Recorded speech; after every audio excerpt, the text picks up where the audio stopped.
Assalamualaikum warahmatullahi wabarakatuh. Berjumpa lagi dengan AF19 channel yang selalu menemani Bapak Ibu atau teman-teman semua dalam belajar baik P3K maupun CPNS. Jangan lupa subscribe, like, share, dan selalu support channel ini agar saya semakin bersemangat untuk memberikan soal-soal P3K maupun CPNS.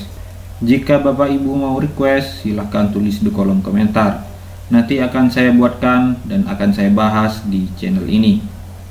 Baik, langsung saja ke pembahasan soal nomor 1.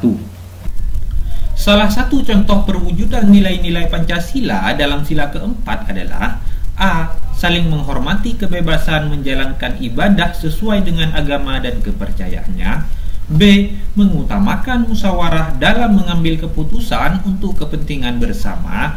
C. Mengakui persamaan derajat, persamaan hak, dan persamaan kewajiban antara sesama manusia. D. Menempatkan persatuan, kesatuan, kepentingan, dan keselamatan bangsa di atas kepentingan pribadi atau golongan. Dan E. Menjaga keseimbangan antara hak dan kewajiban. Ya, jawaban yang paling tepat adalah yang B. Mengutamakan musyawarah dalam mengambil keputusan untuk kepentingan bersama. Kenapa jawabannya yang B? Karena penerapan sila keempat, kerakyatan yang dipimpin oleh hikmat, kebijaksanaan dalam permusyawaratan dan perwakilan adalah mengutamakan musyawarah dalam mengambil keputusan untuk kepentingan bersama. Soal selanjutnya. Kelainan pada tulang karena kebiasaan menulis pada meja yang terlalu pendek merupakan A. Kifosis, B. Lordosis, C. Skoliosis, D. Rakitis.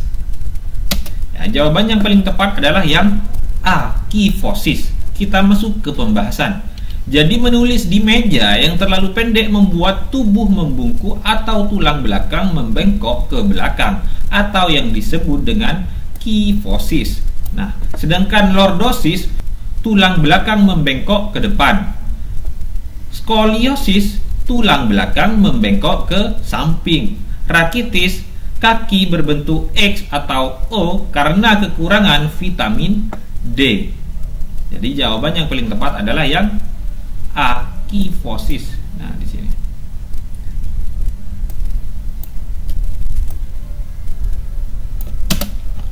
Soal selanjutnya. Hak dan kesempatan untuk mendapatkan pelayanan kesehatan berlaku bagi setiap warga negara rakyat Indonesia sesuai dengan UUD 1945 pasal A 28G ayat 1, B 28H ayat 1, C 28H ayat 2, D 28H ayat 3. Jawaban yang paling tepat adalah yang B 28H ayat 1. Kita masuk ke pembahasan.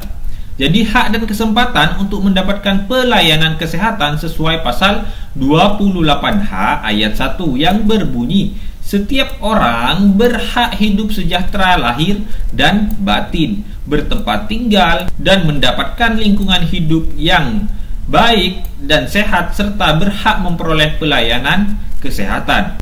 Sedangkan pasal 28G ayat 1 tentang hak perlindungan diri, pasal 28H ayat 2 tentang hak kesempatan memperoleh keadilan, dan pasal 28H ayat 3 tentang hak jaminan sosial. Soal selanjutnya. Lihat gambar di samping. Tulang yang ditunjukkan dengan huruf B adalah A. Tulang jari, B.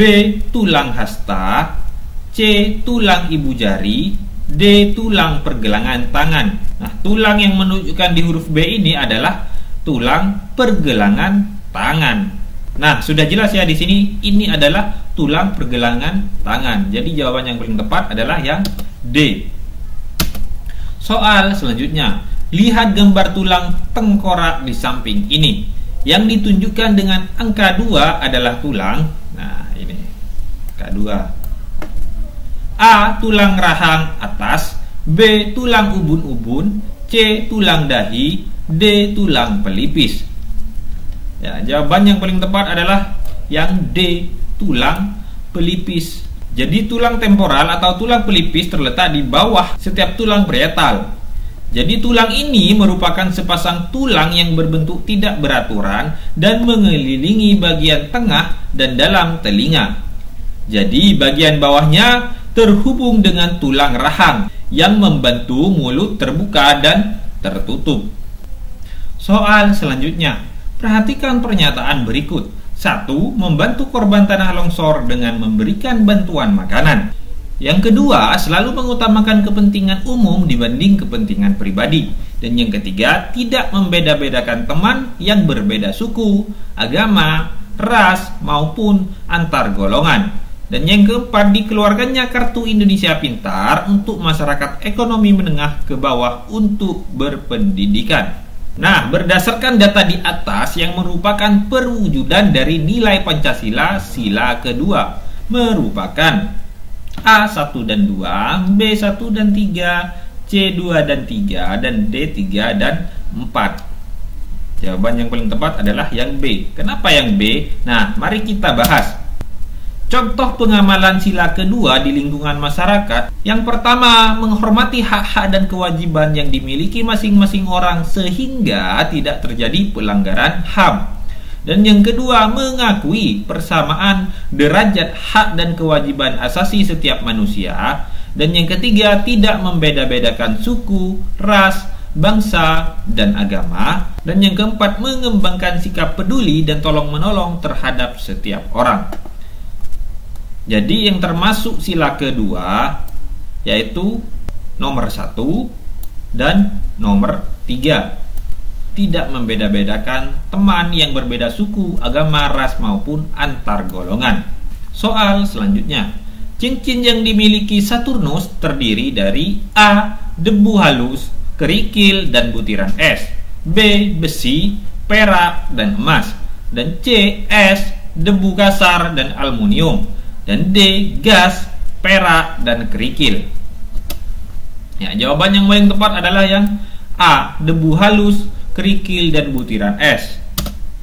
Nah, jadi planet Saturnus dimiliki cincin yang melingkari tubuhnya. Nah, cincin Saturnus berupa lingkaran bebatuan, debu, dan es yang terperangkap dalam orbit yang mengelilingi planet tersebut. Dengan demikian, cincin yang dimiliki Saturnus terdiri atas debu, bebatuan, dan es.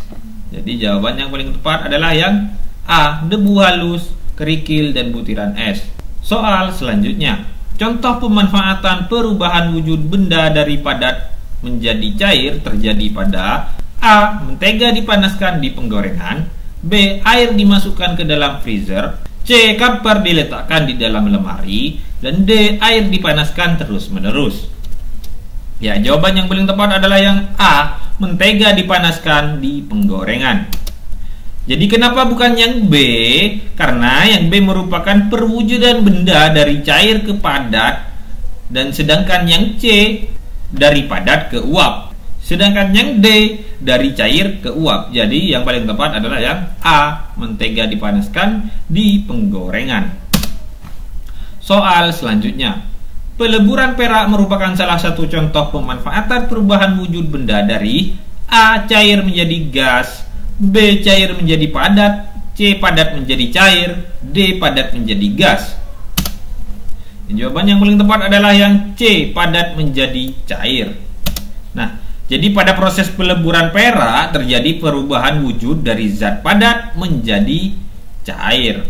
Sekian dulu video kali ini, semoga video ini bermanfaat. Semoga Bapak Ibu lolos P3K tahun ini. Semangat terus. Wassalamualaikum warahmatullahi wabarakatuh.